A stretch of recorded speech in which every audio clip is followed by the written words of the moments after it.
this isn't even a recipe for a happy life. I think that when you spend your whole life kind of avoiding the issue, trying to convince yourself that just around the corner, like next week or next month, you're going to have everything in working order, and then you're going to be able to like be on top of everything. You're going to be able to handle all the obligations that come at you, make time for all the things that matter to you. Like, you never get there. And there's something deeply sort of relaxing and liberating about sort of dropping back down into the truth that being finite means you're going to have to choose between things. You're not going to be on top of everything. You're going to probably fail to enact all sorts of ambitions you might have had. And the more that you can sort of own that, the more time and energy and attention you have to focus on a few things that you really care about and get the most out of them. Hello, ladies and gentlemen, and welcome to another episode of Crazy Money. This is your host, Paul Ollinger. Hope you're doing well today. I've got a great conversation to share with you from Oliver Burkeman, the former columnist from The Guardian.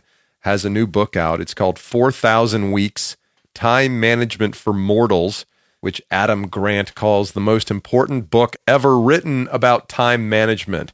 How are you doing with your time? Are you spending your days well? Are you aware that you have 4,000 weeks or thereabout? Maybe you have 2,000 weeks. Maybe you have 8,672 weeks of your life to manage. Are you aware that every day is an exercise in opportunity cost? Consciously or subconsciously, you're deciding what your life is all about when you choose which things to focus on every single day. And that's what Oliver writes about in this new book.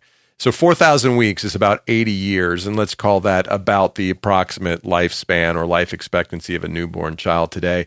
And if you've made it to your 40s or 50s, the actuarial tables would say that you're going to make it to 75 to 85 or 90, barring unforeseen circumstances, which, by the way, are totally foreseeable if you allow yourself to go, yeah, that could happen. Crazy stuff could happen.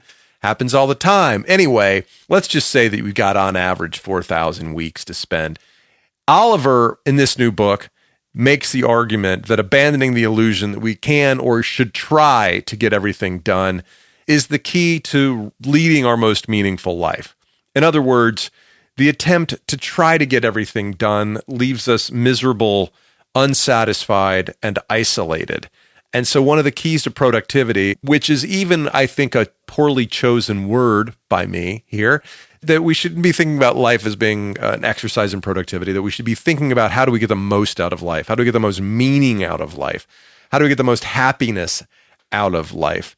And Oliver's got a formula for that. Part of it, he says, is to put your existence into the context of eternity in the infinite size of the universe. And when you do so, you realize that all the plans we make, all the ideas we have in our head, all our goals are anti-mortality exercises that we're putting ourselves through to delude ourselves into the state of mind that we matter, or that we will create something that will make a dent in the universe, or that will be our legacy.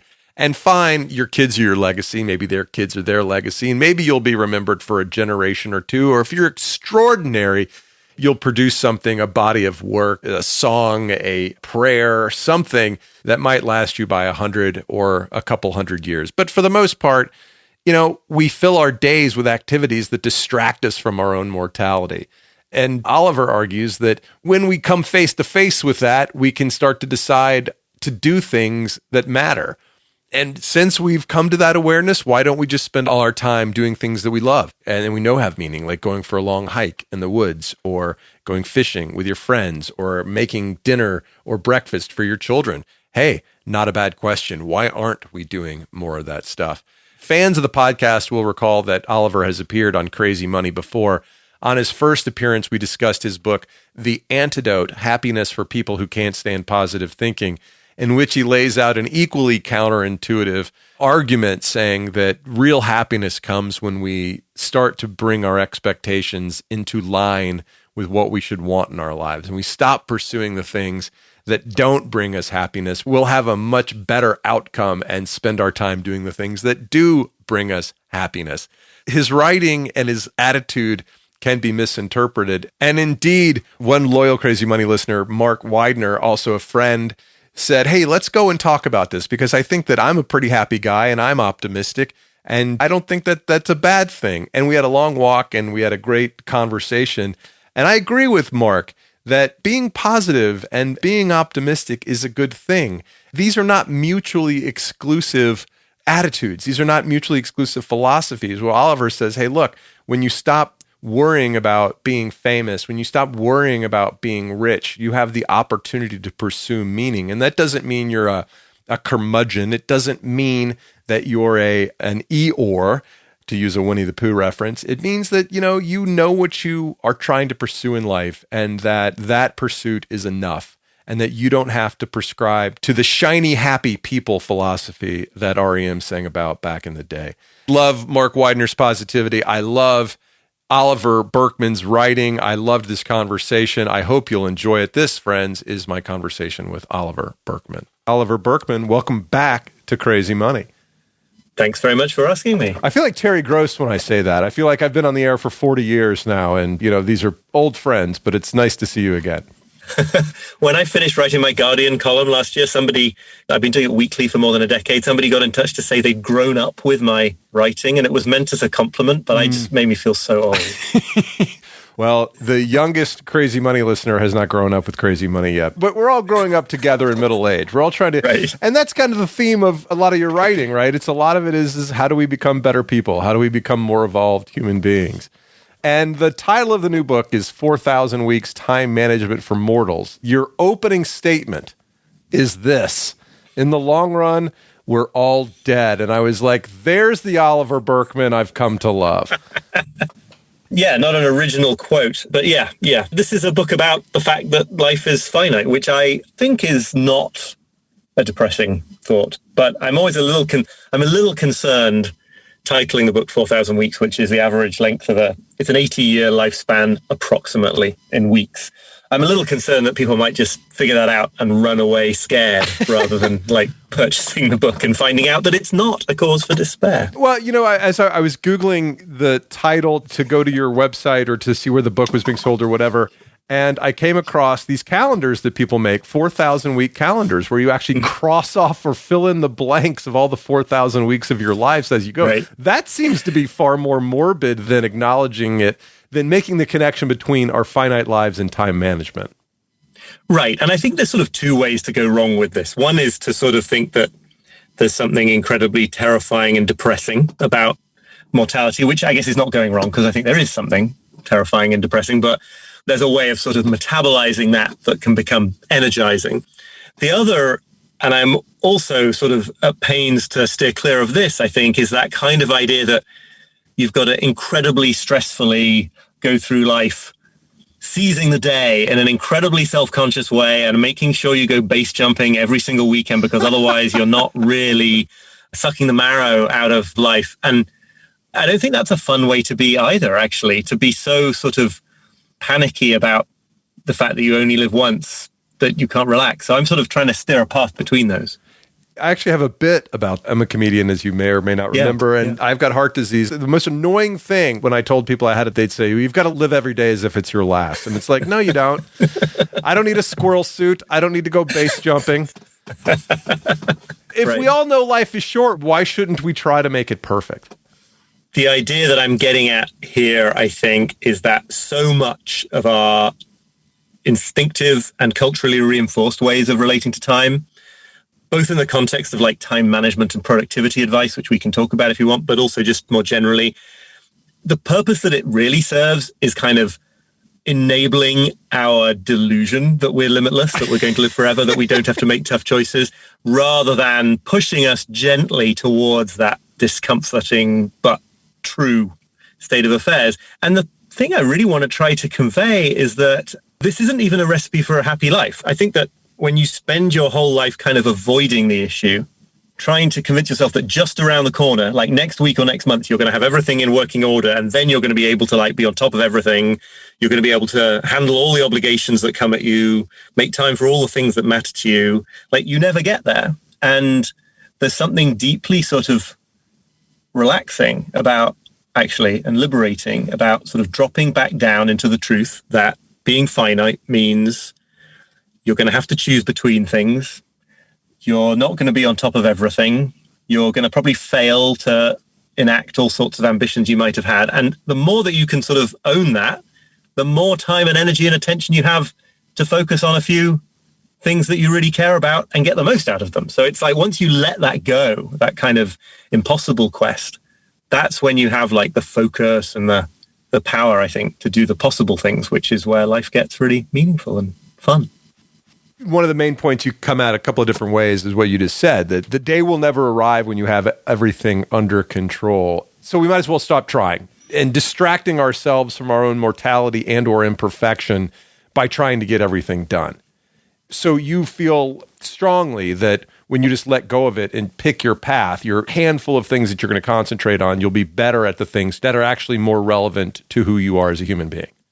Right. And I want to be clear, like, it's a constant struggle for me too. I haven't like achieved some perfect acceptance of my own mortality or anything like that. But I think that I've got better at it, and we're misled because we live in this world of kind of effectively infinite inputs, right? There are an infinite number of emails you could receive, demands that your boss could make if you're in that kind of a job, or business ideas you might want to pursue, exotic places you might want to travel, people you could at least potentially date if you're on an internet dating platform, et cetera, et cetera. It's all effectively infinite.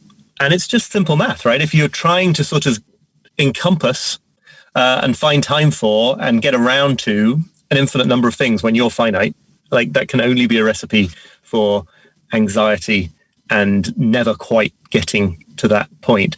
So I think that what I'm saying is that we already all are making hard choices in every moment, right? Every time you decide to spend an hour on anything, you're neglecting a million other things in order to do it.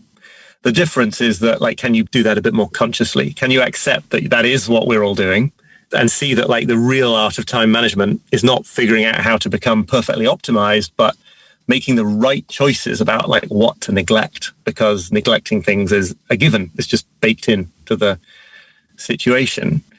And I've found, to the degree that there isn't something in the back of my mind thinking any day now I'm going to get to all of these things, like, it's such a weight off my shoulders to know that, like, yeah, okay, this thing matters and this thing matters and this other thing. It's not even just a matter of getting rid of the things that don't matter. It's a matter of choosing between things that all matter, because there's just too much.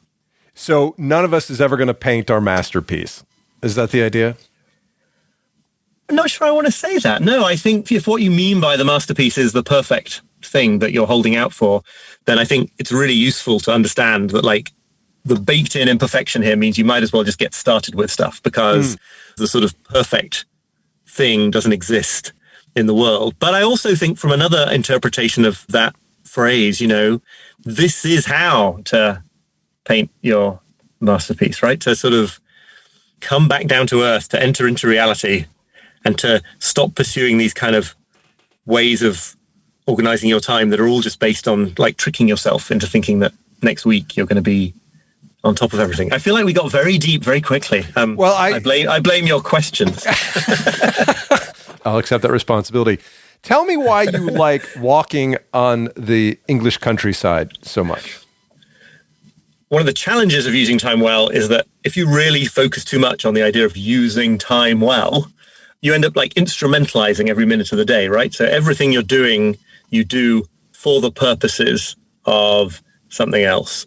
And if you're someone with a history of being a productivity geek like I am, this becomes a real serious issue with work, right? Because everything, you're doing it to get through it, to get on top of all your lists, la, la, la, la, la. It's like the value of the work is never right there. It's for something in the future. And this has happened to leisure in a big way, I think, especially in the last few decades, right? That it doesn't quite feel okay to be using your leisure time in a way that isn't improving you in some way. But then again, if you overinvest in that, you're never quite enjoying yourself. You're always on a path to enjoying yourself. And hiking, to come back to your question, is a good example of what the philosopher Kiran Setia, who I quote in the book, calls an atelic activity. It's something that, like, you can only really do it for itself. I mean, there's some fitness benefits, and maybe you're, I don't know, collecting butterflies or something. But the real reason to go on a hike,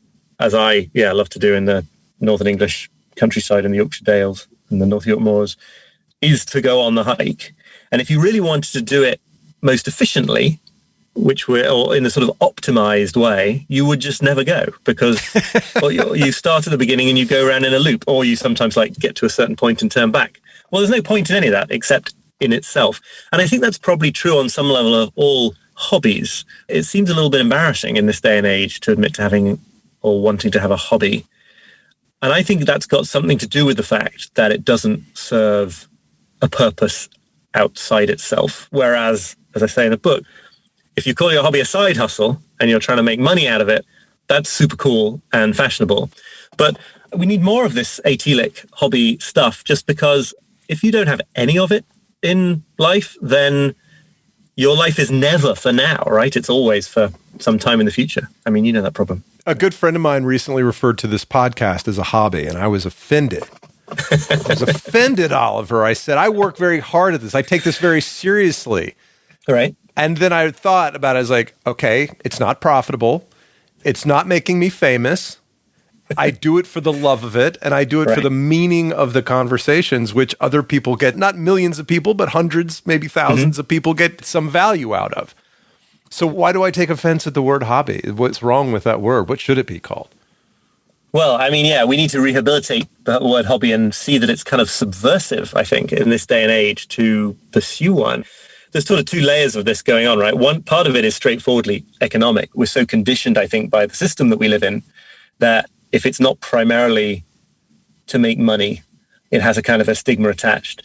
But it goes beyond that, as I say, to just the idea that it's got to have some future purpose. It's got to be building up to something.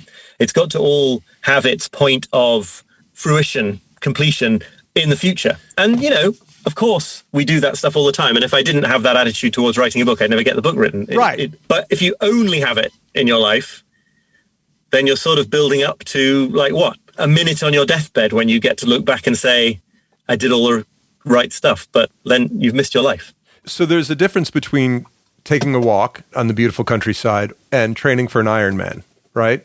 Right. So where's the line, and how do you decide what to do every day? If on the one hand, we always live for some future better time, we miss the present and we don't have a life. On the other hand, if we never plan for the present, we likely won't make too much of our time, you know? Right. So how do you decide what to do every day? I mean, I don't think I've got a brilliant answer other than that what? you need both. You need both. And you probably have a good sense. I think most people do have a good sense of whether their life is out of whack in one direction or the other. And I think it's just a question, you know, to get a little bit sort of Jungian and depth psychology about it, which I also do in the book. I think it's a question of sort of listening to your insides, right? I think people know when they don't think that what they're mainly doing with their lives is meaningful. And it can be very strange. Like, they can be doing jobs that many of us might look down on, but if they're doing them for a reason that matters to them deeply, like if they're saying, like, look, my situation in life is that I got to do this crappy job if I want to support my kids, the meaning is there because there's a why. I think that it's a question of isolating what the things are that sometimes lead to that lack of meaning. And for sort of driven, high-achieving people, like I've always thought of myself as, and like Kiran Satia, who writes about this in a very sort of personal way as well, thinks of himself as, the problem is likely not to be too much time spent not working on any long-term projects and interesting creations. The problem is likely to be never stopping the sort of instrumental stuff in favor of things that give their value in the moment. You have a quote from Nietzsche in the book where you say, haste is universal because everyone is in flight from himself. Yeah, I love that. I find that to be true, and I think as I've reflected over the past couple of years doing the podcast, I, to some degree, believe that my quest for achievement has been just that, has been, if I see myself getting the right third-party accolades, then I know I'm doing okay. And the way I do that is by keeping myself busy and always striving for the next rung of the ladder. And as I reflect on it, I kind of think, well, that's probably just because I wasn't taking the time to live every day. Are we distracting ourselves? Yeah, but I think, you know, the thing that is important in that Nietzsche quote is like, haste is universal. This is nothing to be ashamed of because there's something sort of deeply baked in. I don't think it's shameful. And, you know, there's times in life where, you know, I did need to strive for the next level. I have the luxury of being able to be a little bit more contemplative today because I don't have to make my rent for next month. Right. I think that there's a sort of basic question that we can all do with asking ourselves, which is something like, what things am I doing in my life that I'm mainly doing so that I don't have to feel certain feelings that I believe would be kind of catastrophic for me to have to feel? And I think that's what Nietzsche's getting at. I think it's what Heidegger is getting at, although Heidegger is famously impenetrable. So, I don't claim to have nailed what he's saying. But this notion that what it all comes down to at the end is we are these finite beings with brains and minds capable of infinite imaginings. And it makes us really uncomfortable to sort of accept that, like, this is it, that life isn't a dress rehearsal, that we can only do so much, that we don't know how the future's going to unfold, that we're sort of vulnerable to events at every moment. Like, anything could happen at any moment. It's all kind of yucky and claustrophobic in a way. And so, yeah, we do all sorts of things to sort of not feel that. And some of it is stuff like you're working on a writing project, and just to speak from experience, you're working on a writing project and it's like hard and you don't know that you're up to it. So it's way more fun to be on Twitter because the feeling of being on Twitter is this kind of limitless, I can just float through infinity doing what I want and being who I want and la la la. But I think it's also there in things like commitment phobia, something that I have historical experience of, not present day, but where if you sort of constantly feel like you're keeping your options open and never making the leap into a relationship in a deep way, it's like you're sort of floating above this situation of being pinned down to reality. It's like you're at one remove in a kind of quasi kind of godlike state or something. It doesn't work because you're actually not. It's just in your head. But so I think pretty much everything is, I think I've probably got a grand theory of humanity here that like pretty much all bad things that ever happen are people trying to not feel the truth of the situation that they're in. You try to connect sort of the mundane or the quotidian to the infinite, right? And our desire that we believe that we each have cosmic significance, and that desire to write a book that is going to make me famous and world-renowned, or to find that, to quote Jerry Maguire, that relationship that completes me is utter foolishness, right? Like, it's okay to write a book if what you're writing has value in and of itself. And love for love's sake is great, but don't expect too much from either of those things. It's tricky to talk about because I kind of, again, it depends on what you mean by a relationship that completes you, right? I mean, I really don't want to be the person saying like, lower your expectations and just expect to have a kind of mediocre, crappy life. But what I do think you should do is not have expectations that are in principle kind of impossible to meet, and to expect of a relationship partner that they be something more than another flawed human being. Right. That's craziness. But right. That's what I mean. Yeah. And I read something not long ago that the number one reason people get divorced is unrealistic expectations about what it's going to be. And we talked in our last conversation, talking about your book, The Antidote, Happiness for People Who Can't Stand Positive Thinking, a book I loved, and everybody should go and read it if they haven't read it already. It's that high expectations are really the things that make us unhappy, and that having a realistic expectation of what life presents to us is going to lead us to live a better, more content life. Right. And not just a sort of zoned out, like one step removed life, but a more involved and committed life, right? I mean, my experience so far anyway, is that you can have a much deeper and more fulfilling kind of relationship, or a relationship with your work or whatever you're talking about, to the extent that you're not relying on it to provide something that is outside the bounds of possibility. Alain de Botton, the philosopher and writer, has this great riff, and he wrote a New York Times piece about it, about why you will marry the wrong person, which is kind of I kind of love, because it's about how, we have all this kind of mess of different motivations. We're looking to recreate certain things missing from our childhood, or we're projecting all the things we aren't in touch with in ourselves onto somebody else. But the universality of it is kind of great, because it just means everyone's in the same boat. And if you can sort of stick with someone and both be committed to working through this kind of ridiculous predicament of being a human, that's the best thing that there is. So it is lowering your expectations, but it's lowering them kind of into into reality. And real happiness is obviously worth infinitely more than fake, hasn't arrived yet, might arrive one day, unreal happiness. So, right. Yeah. So here's something I wrote down, which maybe it captures the spirit, maybe it doesn't. Okay. The universe doesn't necessarily care about me, but my kids do. My Right. wife does. I have the potential to help my neighbor. And if I focus my time on these things, that I'll actually be in a better position than if I were to try to operate as if I have cosmic significance. Right. I quote in a book a philosopher called Ido Landau, who's written a book, Finding Meaning in an Imperfect World. And he talks about how we set these very bizarre standards for what counts as a meaningful life that pretty much by definition rules out 99% of the things that we can do. TikTok, etc., Instagram, everything. Right.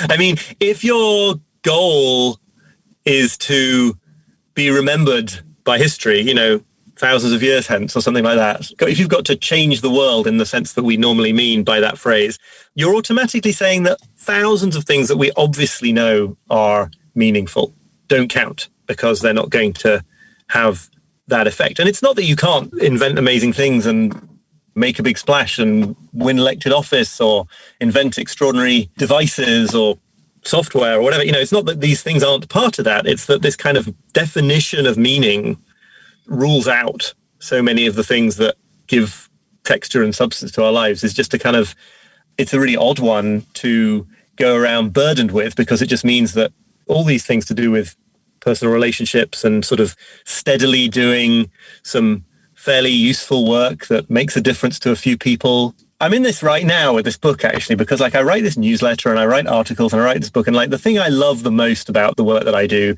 is when you get one-to-one responses from individual people who've been seriously, significantly moved or affected or want to reach out about something I've written.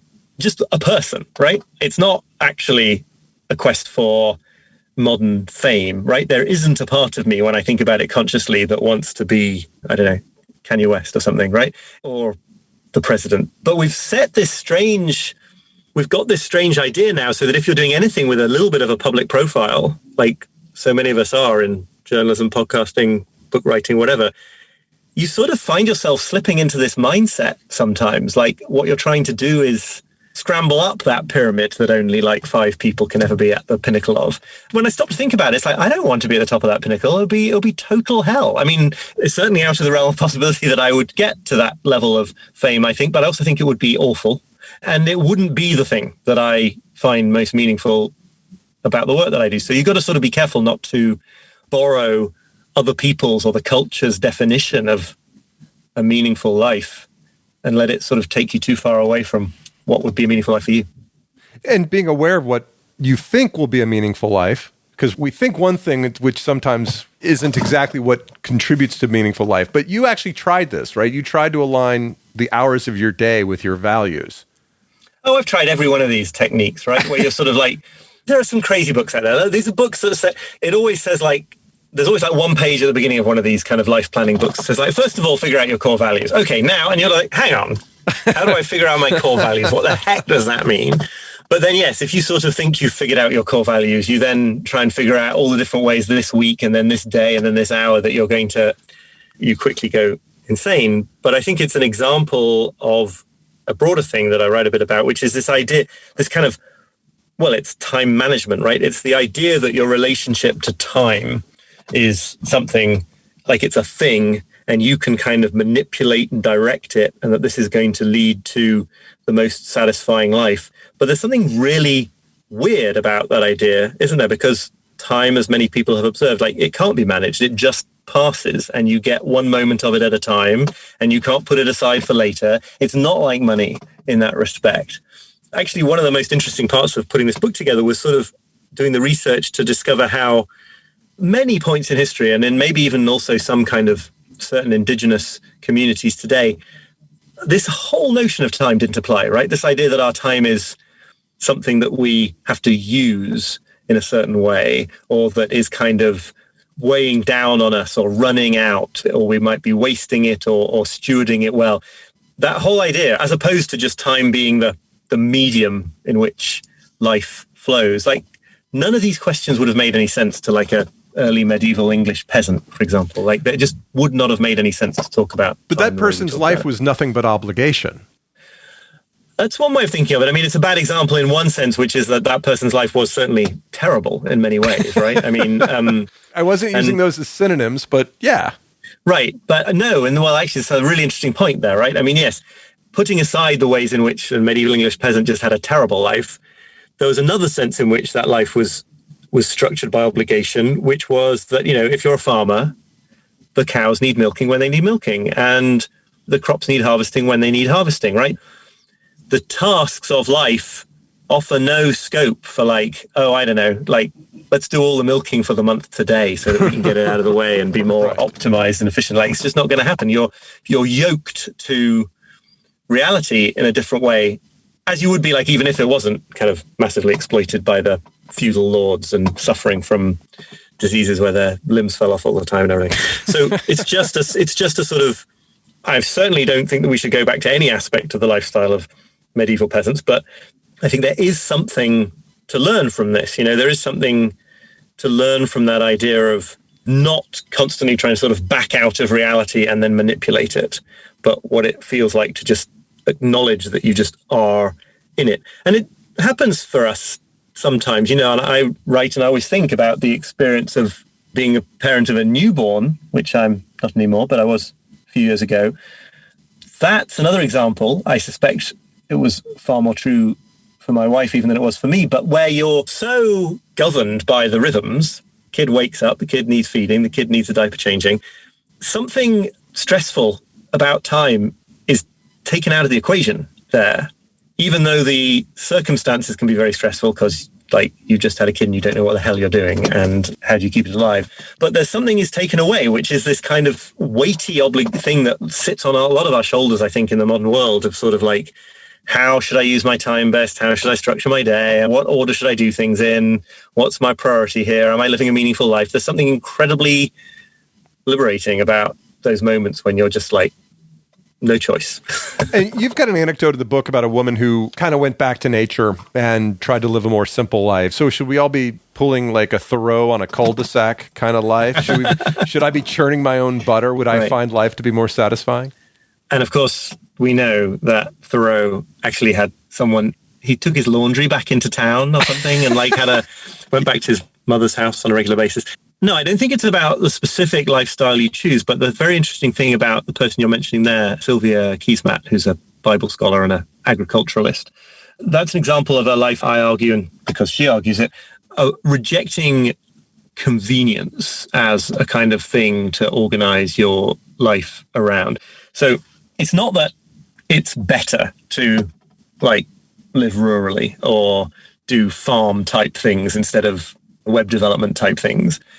But it is that if you just sort of go with the flow of our culture's drift towards ever more convenient technologies and lifestyles and et cetera, the way everything moves online because it's faster and more efficient, the way you can sort of order food from your phone without having any interaction with a human being, let alone cooking the food. If you just go with this flow, somebody else is making the decision for you about what a meaningful life is, right? Because it's basically Silicon Valley deciding, well, these are the things we can get rid of and smooth out. And these are the things that people really want. And we tend to collaborate with it because actually, when you're just really hungry, you do want to press a button and get some food delivered to your door. But you take a step back and you realize that actually, little interactions with other human beings when you go out to get food, or the things that you get from chopping vegetables and choosing vegetables in the supermarket and making things, we don't want them in that moment when we're hungry and just want the quickest thing, but we do really benefit from them. So I think you could totally internalize that perspective and absolutely remain living in a city, working with computers and not milking your own cows or whatever. But it's just that sort of conscious stepping back of how far am I being guided by forces that don't have my best interests at heart into what constitutes a well-organized day. Why is it better organized for me to get my food instantaneously at the push of a button instead of cooking it? Well, maybe for you it is, but maybe it isn't.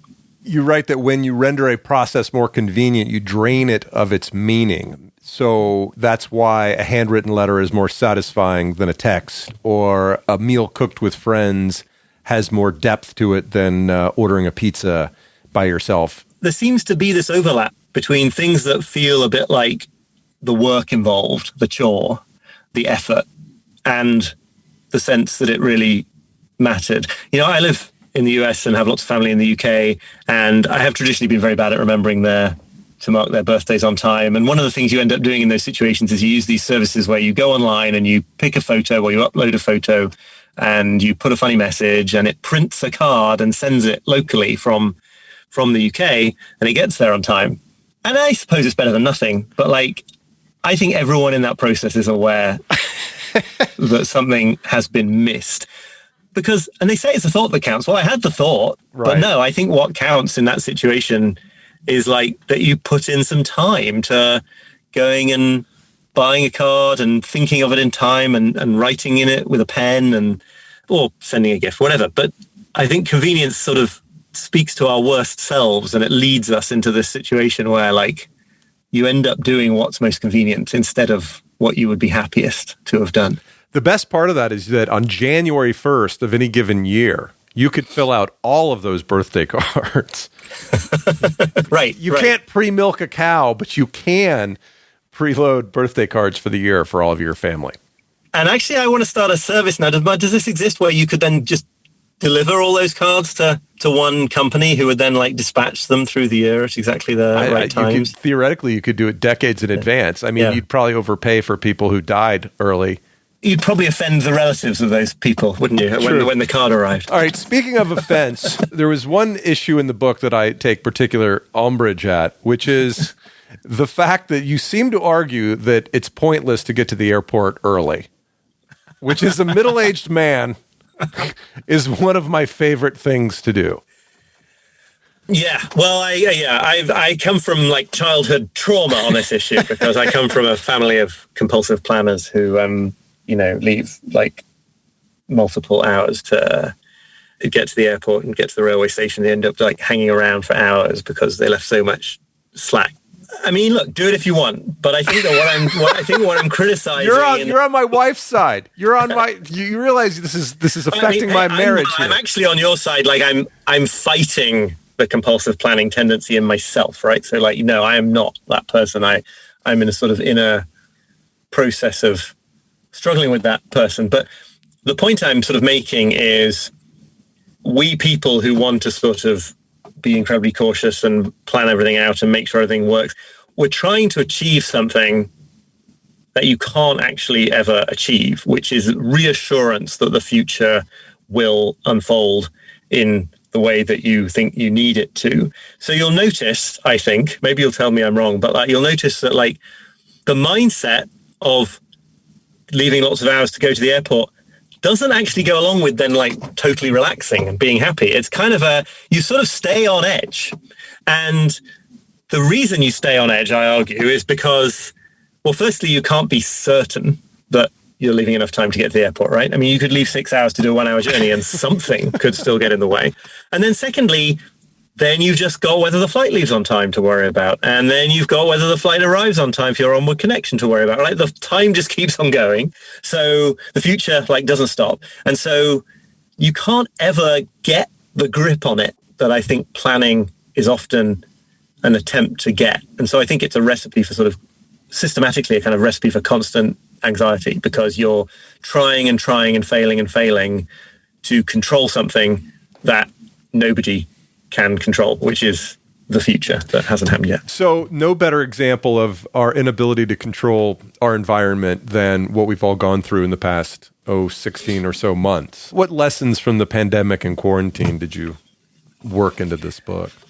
Well, it's funny because I've been writing the book since long before quarantine, and then lockdown happened. And honestly, I think the reason I brought this book to completion in lockdown was not because I had more time. Various people claimed people have more time in lockdown, but it wasn't people with small kids. But it was because I was like, the world publishing industry going to collapse. I need to get this thing out before that happens. Actually, as it happens, book publishing has been a success story of the pandemic, but we didn't know that at the beginning. So I had a fire lit under my backside and finished it when I might otherwise not have done. I think what's so interesting about the experience of the pandemic is that it has sort of created for so many people certainly a sense of like time being unmoored and out of control. And is it dragging or is it racing? People's landmarks in time have all gone, so they get very confused and distressed. But also this kind of feeling of how it sort of leads us to see that the ways we'd been spending our time prior to lockdown are not all totally given things that we just have to accept. I'm not one of these people who thinks that lockdown was like a net good and we should all like carry on living in that way as long as possible. But people stopped commuting. People stopped staying in their office till 6:30 at night to show that they were there at their desks and found that they could actually do their jobs without that. People found themselves only able, if they were at home, to sort of do gardening, or baking bread was another thing that everyone suddenly started doing until all the yeast supplies ran out.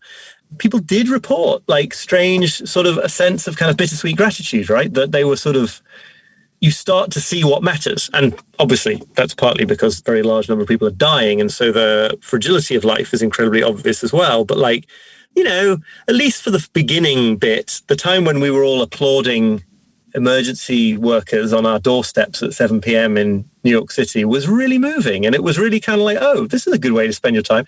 I mean, not all these things carried on being exactly the same, but I think it's just a real sort of bringing into focus of how we're spending our time. And if you are someone who thinks all I want to do is get back to the way life was exactly the same before the pandemic, then fine.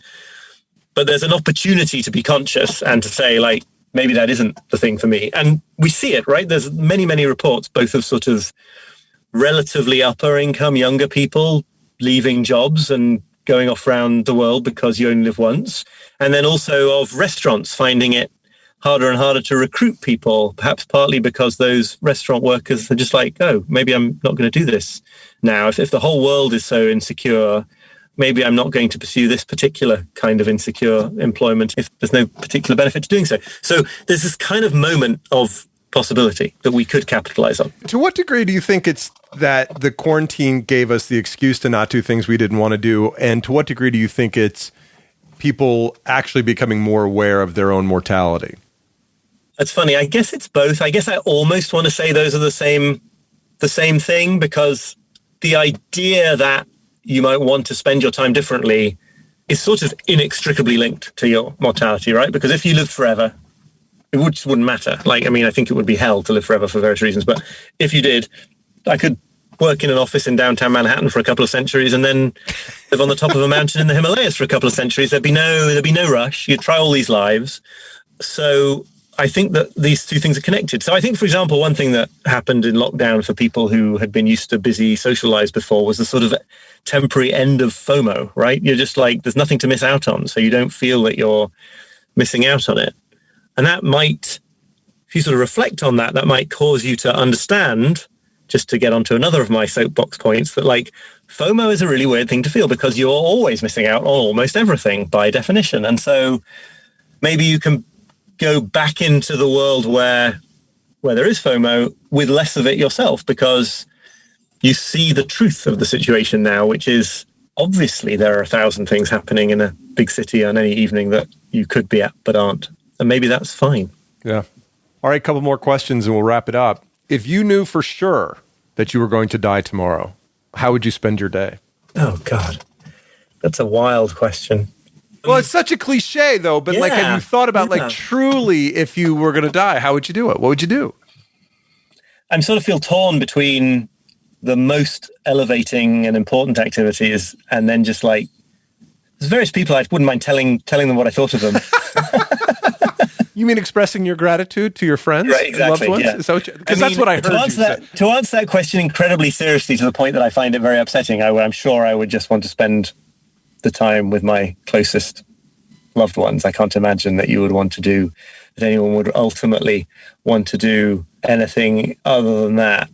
And I think that, but I also think from having read people's accounts and spoken to people's accounts of being in some equivalent to that situation, not quite, the next day, that you might also find that kind of just everything was suffused with, it wouldn't be joy, I don't think. I think it would be much worse than that, but a kind of vividness that is like, at some point, the fact that we're here is kind of more amazing than the question of exactly what we're doing while we're here.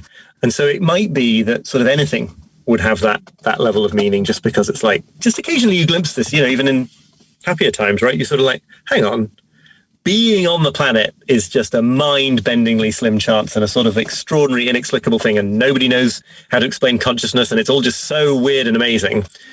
It's just as weird as amazing if I'm stuck in a traffic jam as if I'm in some particularly beautiful surroundings or something. Base jumping in the Dolomites. Right, exactly. So speaking of that very issue, I'm going to put a link to Monty Python's The Galaxy song from The Meaning of Life in the show notes. Okay. Do you recall the song? Dimly. I mean, I know The Meaning of Life. I'm trying to think, what's the Galaxy song? Remind me. The Galaxy song, hang on a second. I got to go to it while we're talking about it. So the Galaxy song, remember, the meaning of life is they're trying to explain what life is all about and how tragic it is and how short it is and all that kind of stuff. And the Galaxy song, Mr. Wonderful pops out on this woman, and whatever life gets you down, Mrs. Brown, and things seem hard or tough and people are stupid, obnoxious, or daft, and you feel like you've had quite enough, just remember that you're standing on a planet that's evolving and revolving at 900 miles per hour. You remember this song? Right, yeah, I do know, yeah. That's orbiting at 19 miles a second, so it's reckoned a sun that is the source of all our power. And he goes on with all these, just like the vastness of the universe that is expanding and expanding. And so remember how amazingly unlikely is your birth, and pray that there's intelligent life somewhere up in space, because there's bugger all down here. Yes, I didn't know that. Anyway, sorry to take such a diversion there, but like... No, it's not a diversion. It's exactly the point. And I kind of wish I put it in the book. Well, I'll put a link to it in the show notes, along with a link to your website, because I know our listeners want to find out more about you, sign up for your newsletter. And I want to finish up on our last question. Do you feel rich?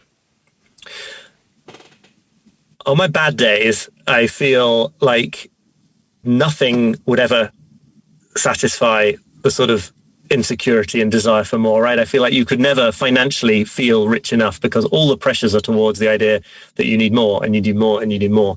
But on my good days, which I think are increasingly frequent, I can see the absurdity of that. And I can see just to not have any absolutely massive problems right now in this moment is just incredible. That's just amazing. That's just absolutely brilliant. And I like, how could you want anything more? Well, hopefully through your writing and contemplation of the book that all of our listeners are going to go out and get, 4,000 Weeks, Time Management for Mortals by my guest, Oliver Burkeman, that we will all have the opportunity to be a little bit more aware of how special each of those moments is. Oliver, thank you for joining once again. Great to see you. Thank you so much for asking. I had a great time. 4,000 Weeks, Time Management for Mortals is out today, August 10th, 2021.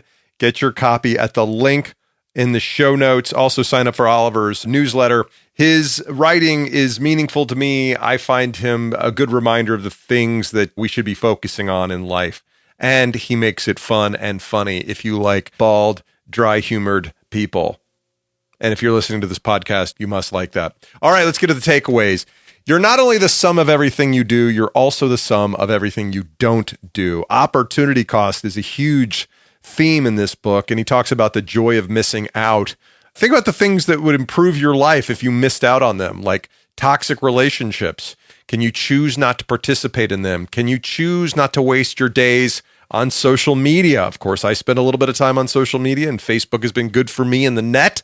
But I think I could be spending a lot less time. All of us probably could, looking for acknowledgement of our life on social media. It is funny. I think that there's an old lyric in a Counting Crows song. I'm waiting for the telephone to tell me I'm alive. My God, if social media isn't that, I don't know what is. And along those lines, you can also choose not to engage in outrage as your default modus operandi, your MO, however you pronounce it. Outrage and social media fueled outrage is a way that I think a lot of us prove that we're alive. We get that hit, that fix when other people acknowledge our point of view that makes us feel alive and makes us feel as if we can make some dent in the universe with our opinion. And the fact of the matter is, probably won't. So think about the things you don't do or you shouldn't be doing and how opting not to participate in those would make your life not just more productive, but happier as well. Number 2, what's your version of Oliver's hike? What do you do for the sheer relaxing benefits? And are you spending enough time on that part of your life? Are you giving yourself permission to engage in activities that don't have a goal? 2B, what's your version of this podcast? What kind of work would you do for free? Have you decided what this is for you? You know, and a lot of us, I know there's some young people listening to the show, but for a lot of us in our 40s and 50s, maybe older, this is the kind of work you should decide on doing when you retire or when the kids fly the coop or on your weekends. Find an avocation that you do just for the love of it, just for the enrichment it gives your lives, for the knowledge it brings to your life, and for the relationships it helps you build. Think about what's your hike, what's your podcast. Number 3, go deeper. This episode of the podcast reminded me a lot of the episode I did with Pete Davis, the author of Dedicated, whom I interviewed, I think 3 or 4 weeks ago. He's a great young guy. He's got some great ideas about the benefits of diving deep and committing to relationships, to geographies, to organizations. I felt a lot of that same vibe here with Oliver, albeit in a very different tone, reflective of the way each of those authors approaches the world respectively. But the one theme is clear: go deeper. Choose to go deep. Choose to miss out on certain parts of your life. I've said before, and I'll say it again, when you commit to a certain way of living your life, like for me, trying to live a creative life, working on things like the podcast, the only thing you're guaranteed to get is the answer to the question, what would happen if I gave it my all?